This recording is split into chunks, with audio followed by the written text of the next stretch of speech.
All right. Good morning, everyone. Hope you're all doing well. So what we're going to do today is we will probably wrap up what we're doing in the current chapter. I think it's chapter 10, and that will be the cutoff for the quiz number 2, which will be next Wednesday. And so I'll try to indicate when we reach that cutoff.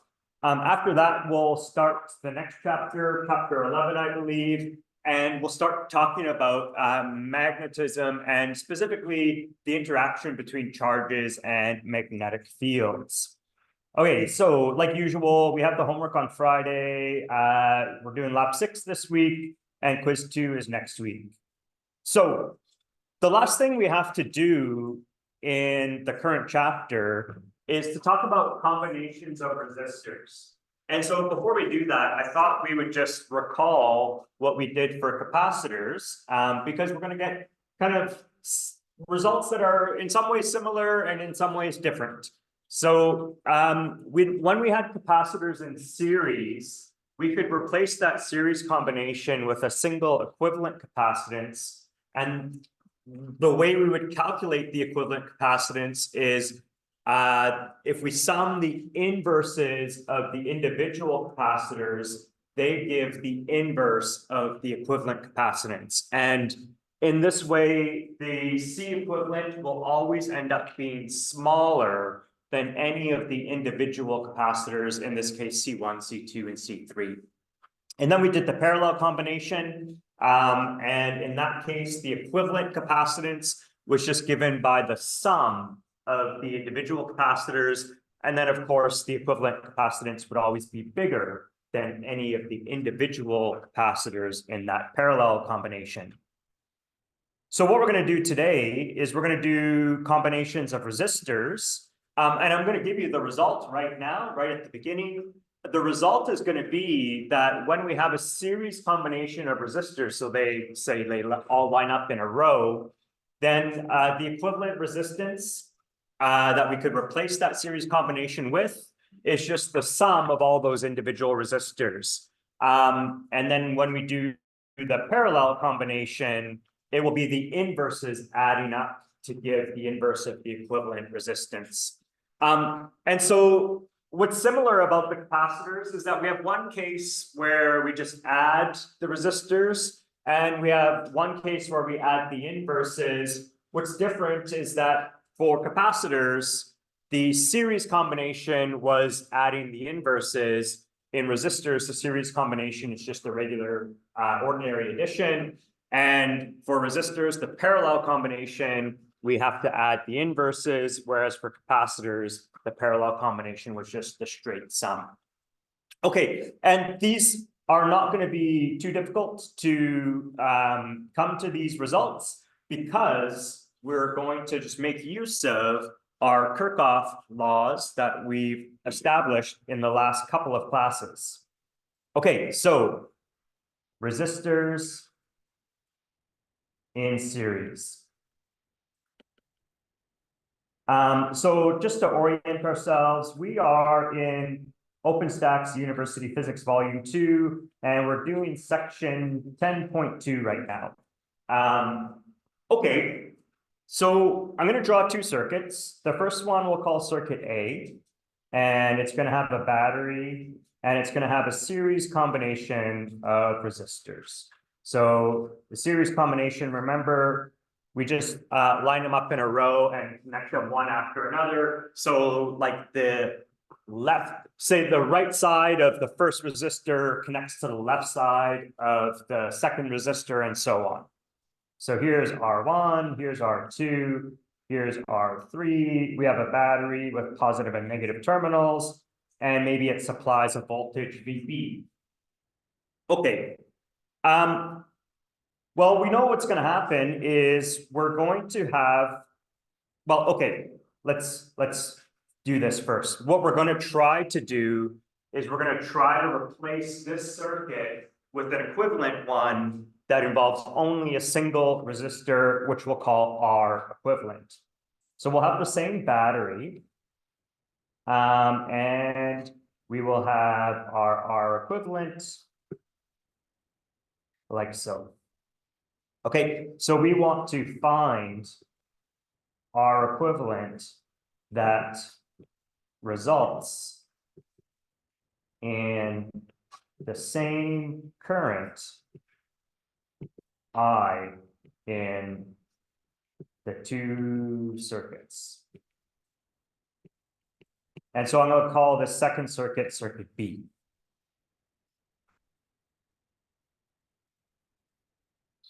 Okay, the first thing I want to do is I want to do like a little diversion here that will be useful for a couple of reasons. One, it'll help us solve the problem that we're trying to solve right now, but it also gives us some general principle that we can apply to all circuits that we analyze. So what I want to do is I want to consider a section of circuit A. And the section I want to consider is the one that involves resistor R1 and resistor R2. So let's consider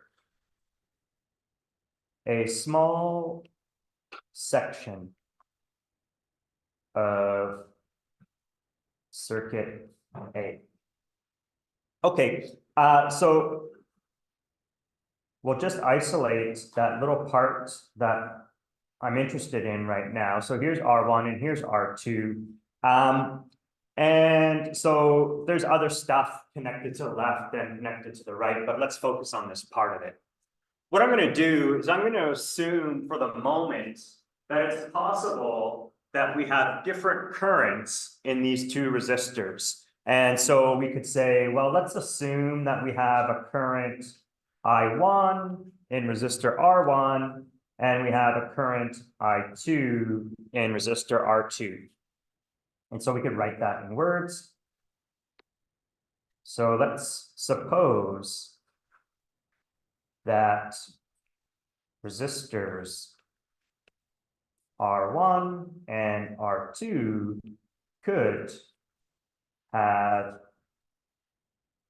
different currents. Okay, well, what I'd like to do is I'd like to just apply one of the Kirchhoff rules to this little section of the circuit. The rule we're going to apply is the junction rule. And so you might look at this and say, well, there is no junction, there's no fork in the road anywhere. And that's true, but I could still say, maybe I have a junction here where there's just two wires connected to that junction, one on the left and one on the right. Okay, well, the junction rule, all it says is that the current into the junction has to be equal to the current out of the junction. Okay, so by the junction rule, which is current in equals current out, we would require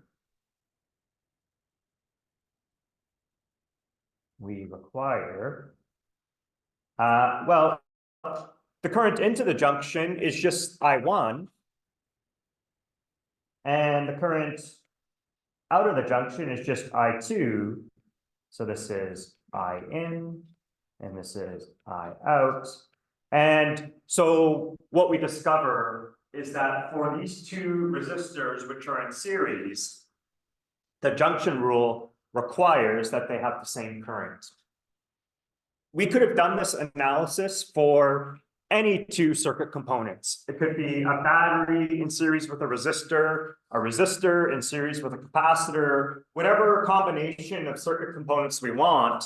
If we have two components in series, we'll always come to the conclusion that they have to have the same current. So the takeaway from this is any components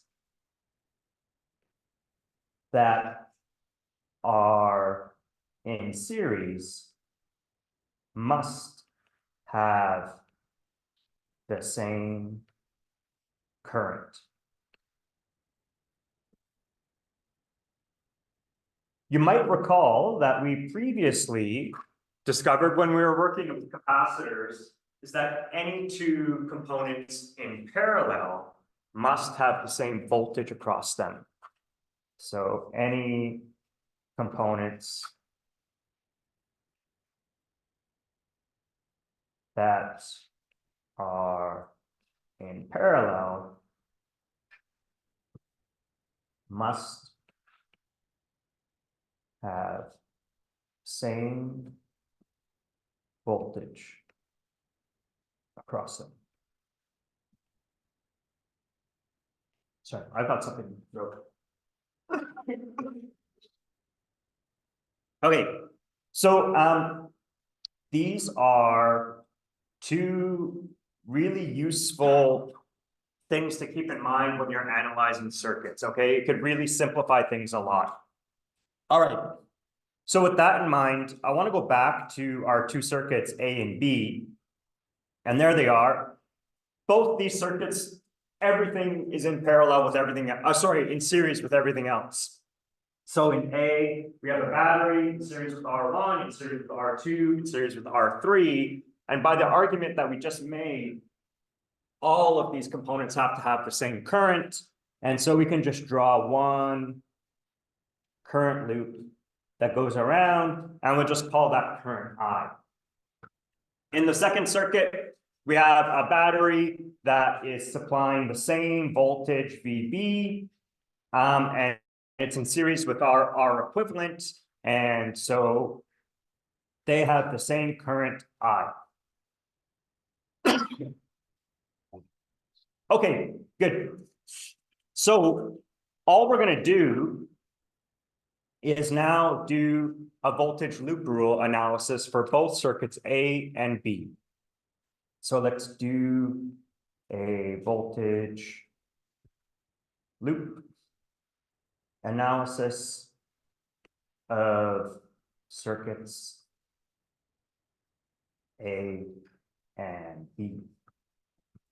Okay, well, if we go back to these circuits, we can just do a loop. We'll do a clockwise loop starting from the bottom left corners. So for circuit A, first we cross the battery from negative to positive, and so we gain potential of VB. And then we cross the resistors R1, R2, and R3, always, if we're going clockwise, in the same direction as the current. And what we know is that if we cross a resistor in the same direction of the current, we lose a voltage of minus IR. So we'll have minus IR1, minus IR2, minus IR3, and then we'll get back to our starting point where all those changes in voltage have to sum to zero. Okay, when we do circuit B, it's the exact same thing, except we only have a single resistor, R equivalent, and so we gain the voltage of the battery, then we minus IR equivalent, and those two would have to add to zero.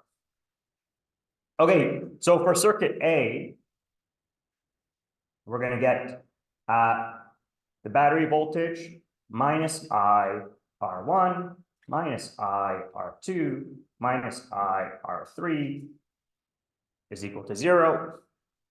And so that would imply, therefore, that VB is equal to IR1 plus R2 plus R3. Okay, so we just factor out the common factor of I in the last three terms. They all have a negative sign, so we can move them over to the right-hand side, and we end up with this result. Okay, for B, it's even simpler because we have just a single resistor, which we called R equivalent. So when we go around our loop, we gain the battery voltage minus IR equivalent equals zero, and so therefore VB is equal to IR equivalent. All right, and so maybe this is result I and this is result double I. These are two expressions for the same thing, for the battery voltage. And so they must be equal to each other. So we require that these two equations are equal, and you can already see our series combination result falling into place. So we have I times R1 plus R2 plus R3 for the first equation is equal to I times R equivalent for the second equation. If R equivalent is really the same thing as R1 plus R2 plus R3, then the two circuits have to produce the same current, and so they cancel, and our series combination of resistors results in an equivalent resistance that is just the sum of the individual resistors. So this is resistors in series. Okay. So to get this result, it was important that we recognize and make use of the fact that circuit components in series all have the same current. For the second case, where we're going to look at parallel combination, it's going to be important that we make use of the fact that all components in parallel have the same voltage across them.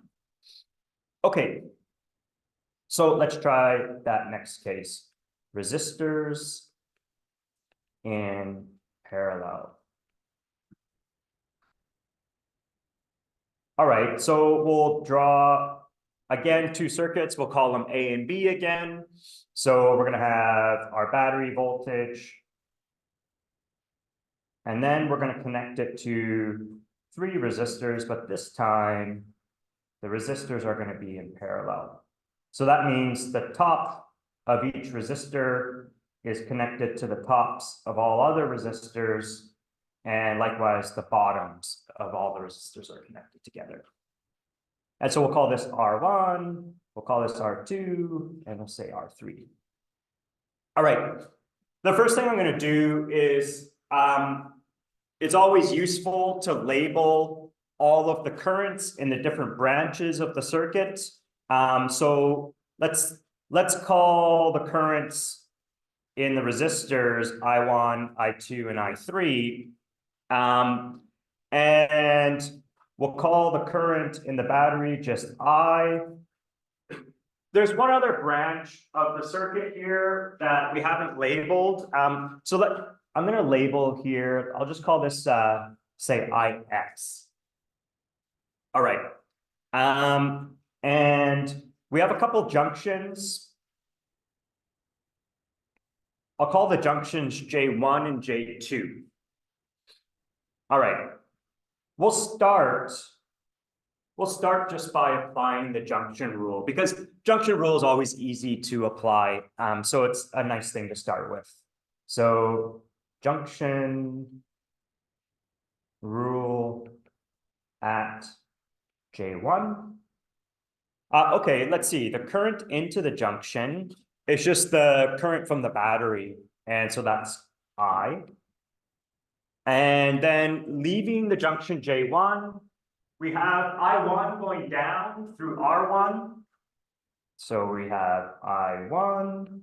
And then we have IX going off to the right. And so this is IX. Okay, so then the junction rule at J2. Okay, let's see. At J2, we have IX headed into the junction. And then we have I2 going down through R2. So that's leaving the junction. And then we have I3 is also leaving the junction, and it's going to wrap around and go through R3. So we have I3 here. All right. Well, what we can see is that the second junction rule gave us an expression for this Ix that we called it. But Ix appears in the first junction rule, so we could just make that substitution. And if we combine the two junction rules, combining the two junction rules gives I is equal to I1. And then we had Ix, but instead of Ix, I can replace that with I2 plus I3. All right, good. So that's an important piece of information that we're going to make use of, is that the current in the battery is equal to I1 plus I2 plus I3, the currents in each of, the sum of the currents in each of the resistors. All right, but for R1, we know that the current I1 will just be the voltage across R1 divided by R1, right? The voltage across resistor is always I times R. Likewise, we would have for R2, we would have I2 is equal to V2 over R2. And for R3, we would have I3 is equal to V3 over R3. All right, so fair enough. Then what we can do is we can make those replacements in our expressions for the currents.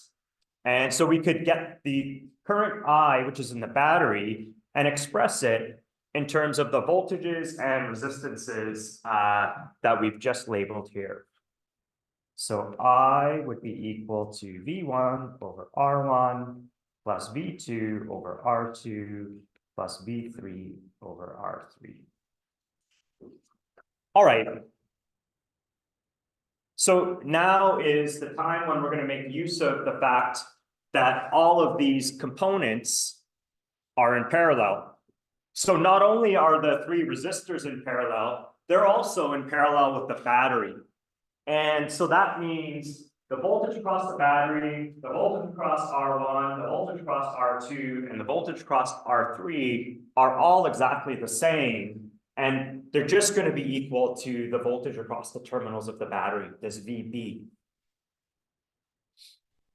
Okay, so since R1, R2, R3, and VB are all in parallel, they must all have the same voltage across them. And so that means that the battery voltage is equal to V1, is equal to V2, is equal to V3. And so in this expression for the current right here, we can replace all of V1, V2, and V3 just with this battery voltage.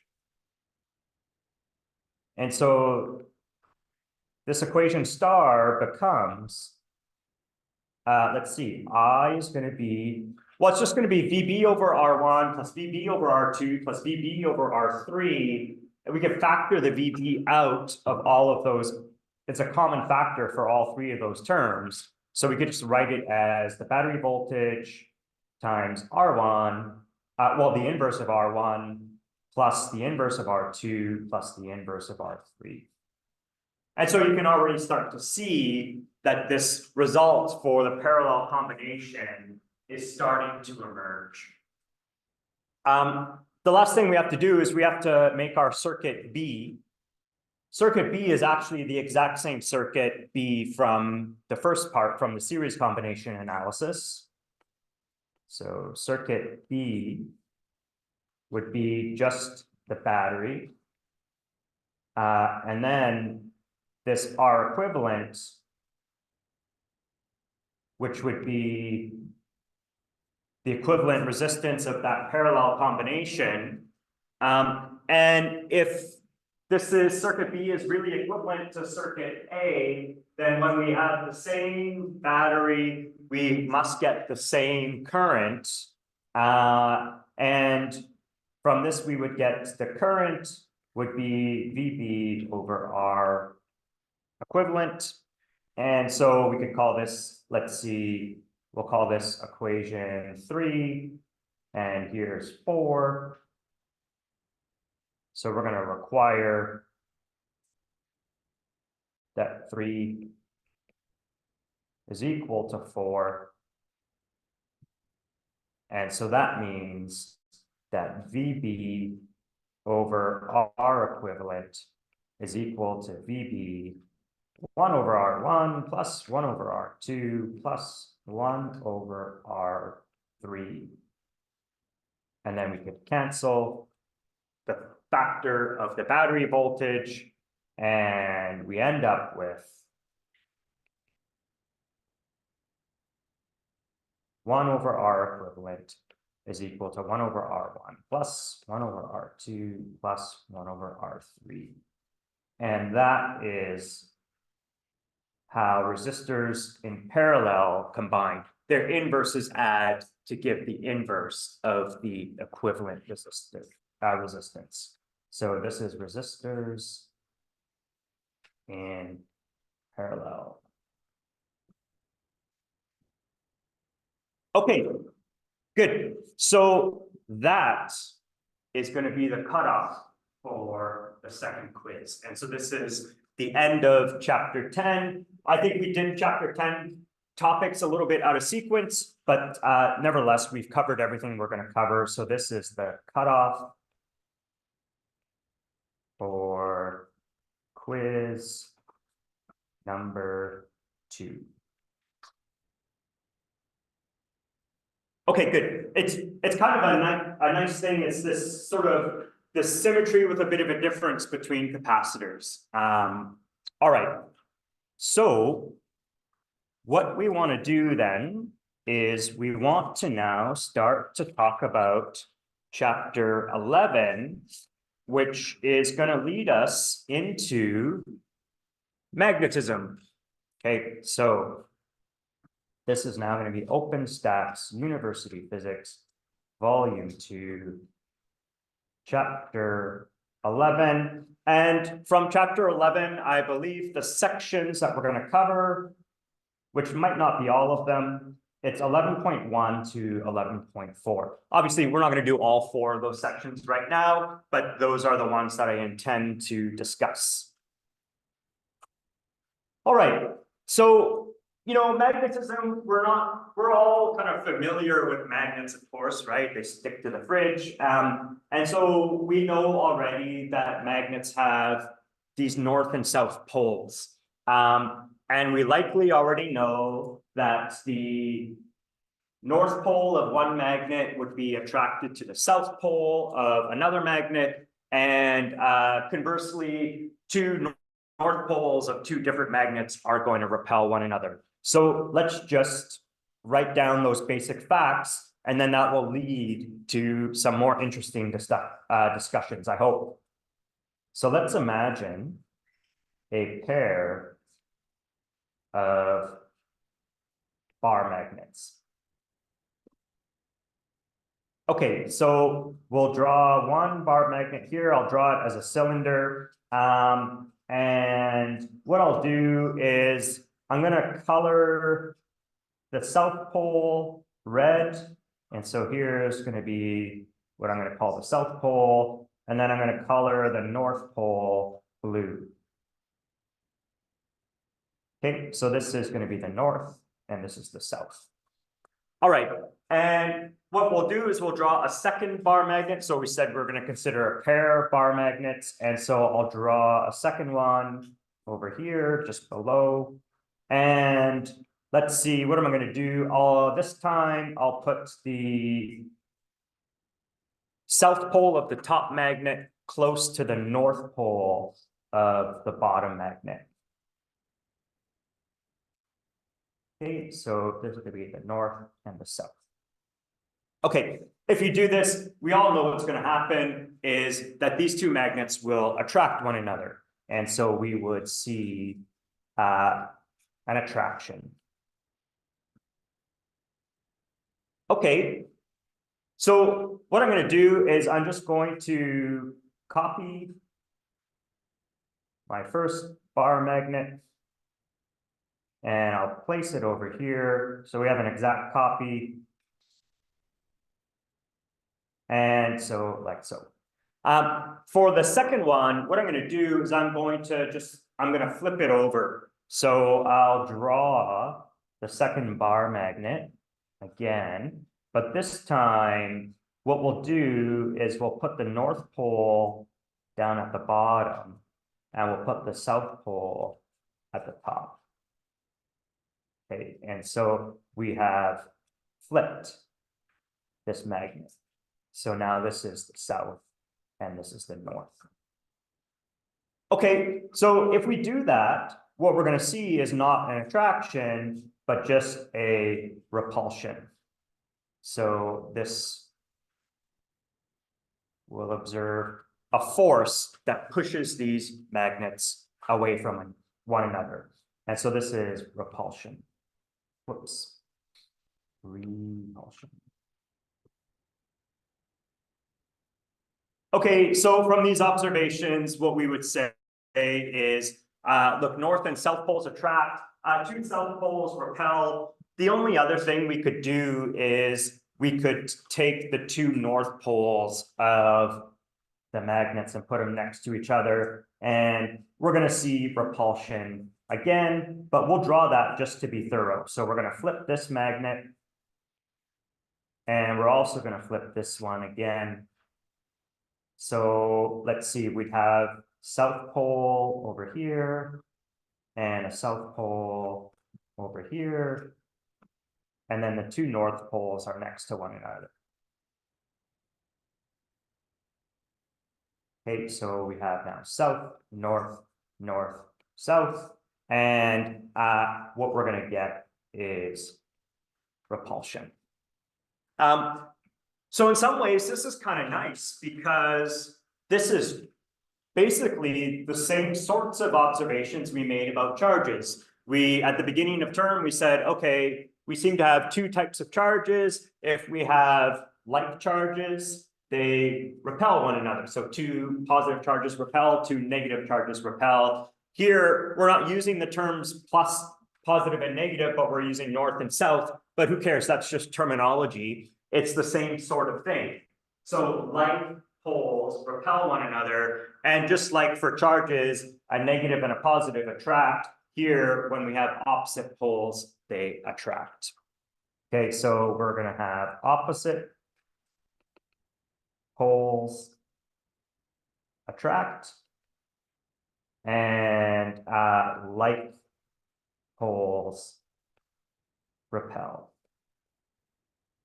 This is similar to what we found for, oh, that's fun. Okay, let's see if we can get this thing to come back.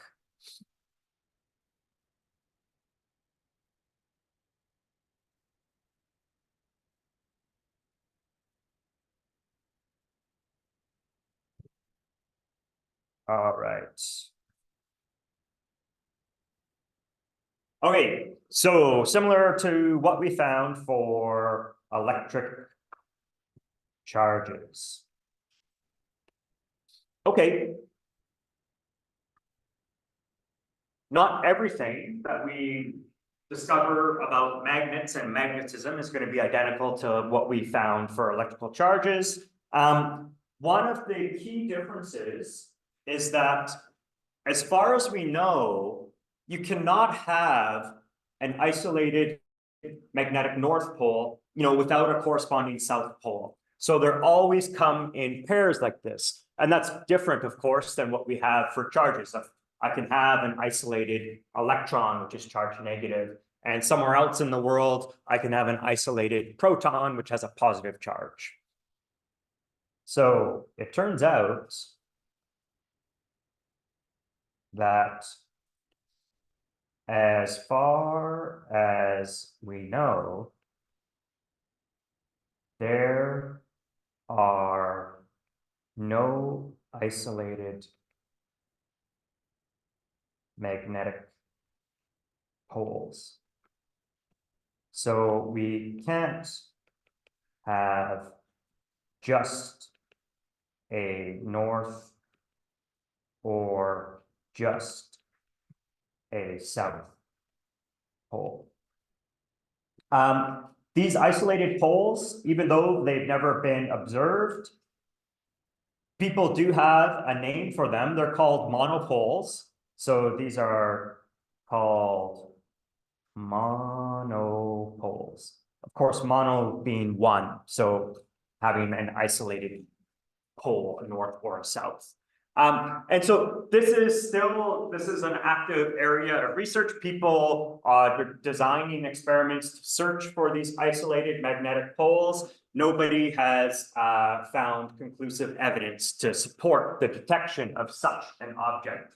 If you were to go out and observe a monopole, a magnetic monopole, and that experiment turned out to be reproducible, that other people could repeat what you did and get the same results, you would become famous, at least in the world of physics, and you would probably expect to see a Nobel Prize come your way at some point in the future.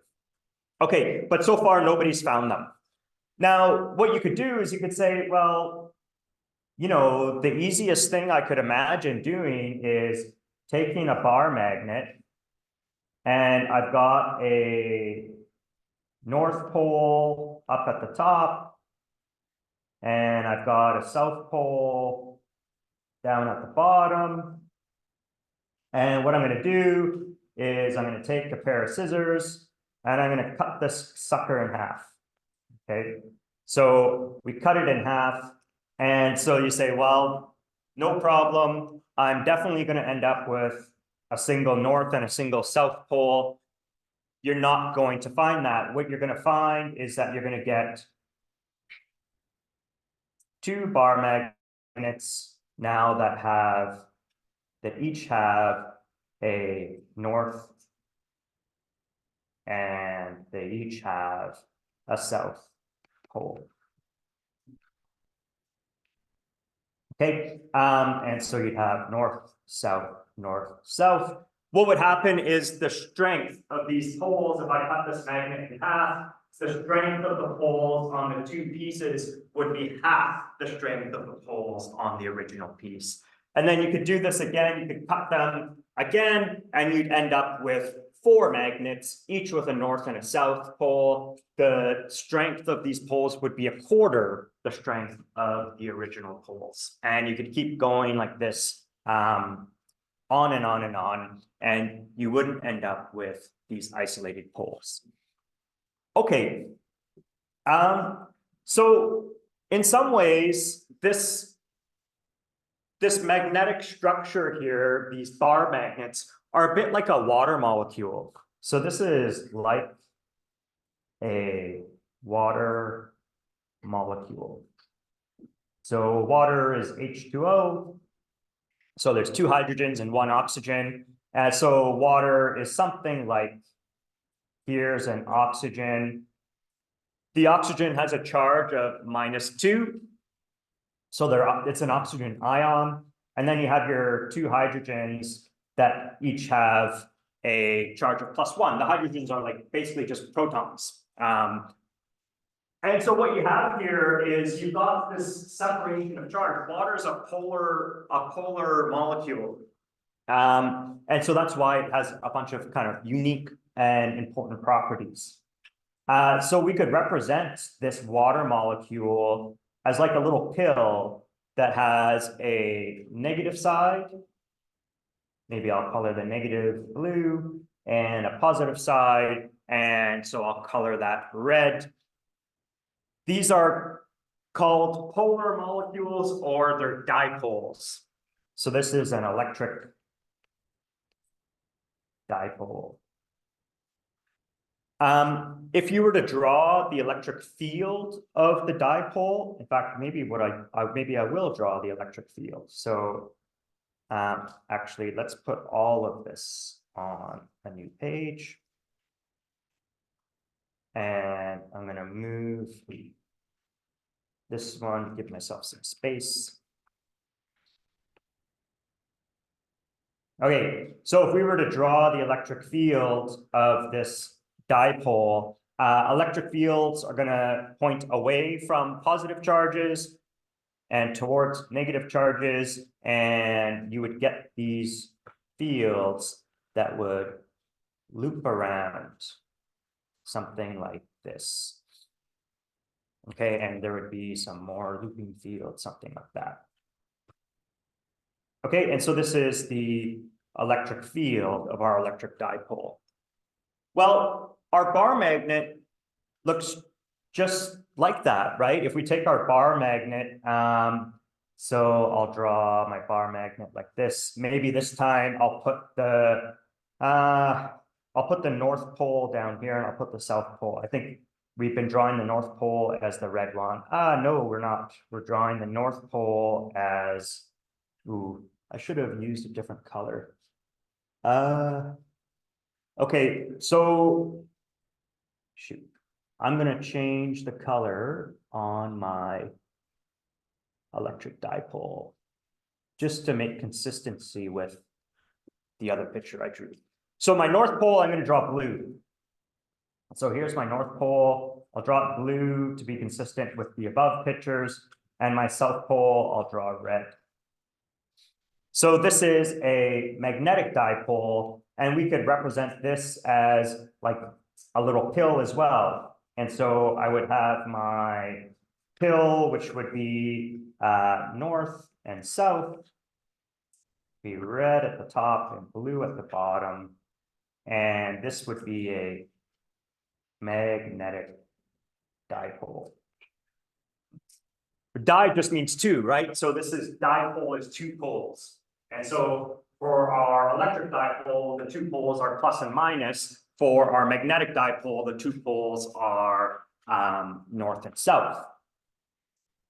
So the magnetic dipole would create a magnetic field that looks just like the electric field of the electric dipole.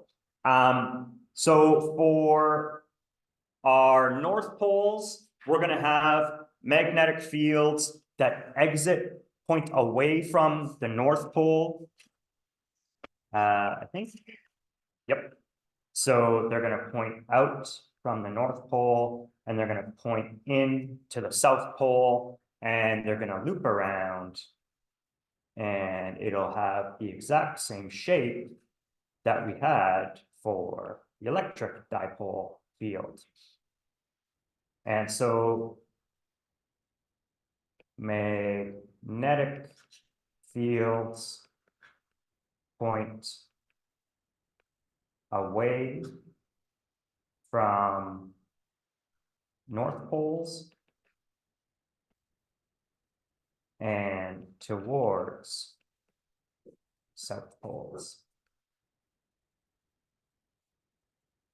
For our magnetic fields, we're going to label them B. B is the convention, and so these are magnetic field lines. And a lot of what we did for electric fields, we're going to repeat some of that for magnetic fields. So for example, we talked about electric flux when we were doing Gauss's law. We'll also eventually talk about magnetic flux and things like that.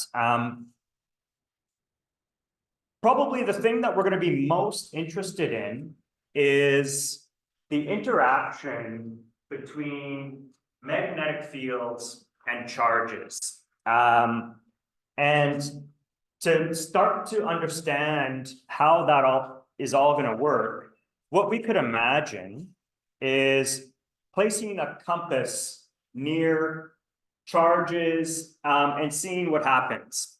So we're going to be interested in the interaction between charges and magnetic fields. So let's imagine placing a compass near a wire. Okay, a compass, I'm sure you all know already, is just a magnetic needle. It's a bar magnet, a magnetic dipole that's on like a low friction bearing, or maybe it's suspended on top of like some fluid or something like that. So it can rotate easily with very little friction. The Earth has its own magnetic field, and the compass is designed so that it aligns with the Earth's magnetic field and points towards the North Pole. So the compass needle points towards the Earth's North Pole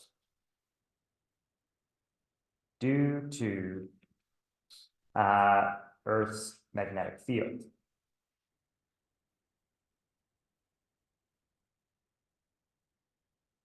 Okay, so the experiment we want to imagine is, first we take a wire.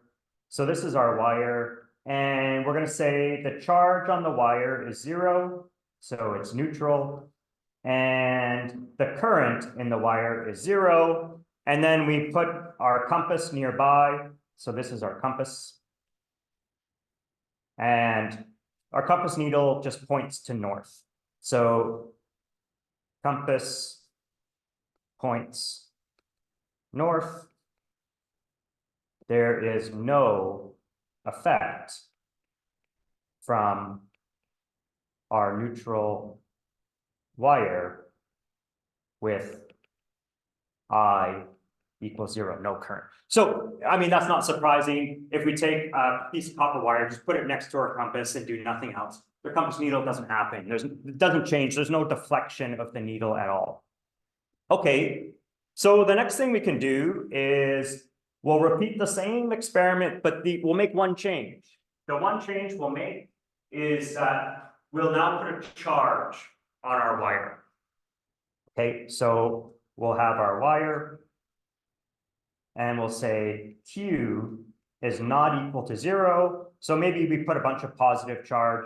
It doesn't matter if it's positive or negative. We put positive or negative, we're going to get the same result. But we're going to keep the current equal to 0. So the charges are not flowing, they're just stationary charges. So static or stationary charges. And then we put our compass nearby, and nothing's going to happen. So we start with our neutral wire. The compass needle doesn't get deflected. We deposit some charge on our wire. The compass needle doesn't get deflected. So with Q not equal to 0, the compass needle still points north. The charged wire has no effect on the compass. All right. We have 2 minutes left, and we're going to imagine one more scenario. So this time, we're going to have our wire. It will be carrying some charge, but this time it'll carry charge in the form of a current. And so we'll have moving charges. Okay, so we're going to have our wire, and we're going to put a current I going in some direction. So this is now I is not equal to 0. And then we're going to place our compass nearby, and this time we're going to find that the compass has changed its orientation. So with I not equal to 0, i.e. the flow of charge, we observe that the compass needle is deflected. So the only way that we could deflect a compass needle, a bar magnet, have it change its direction, is if we put it in a magnetic field that's stronger than the Earth's field. And so it must be the case that this flow of charge, this current, is creating a magnetic field. So the current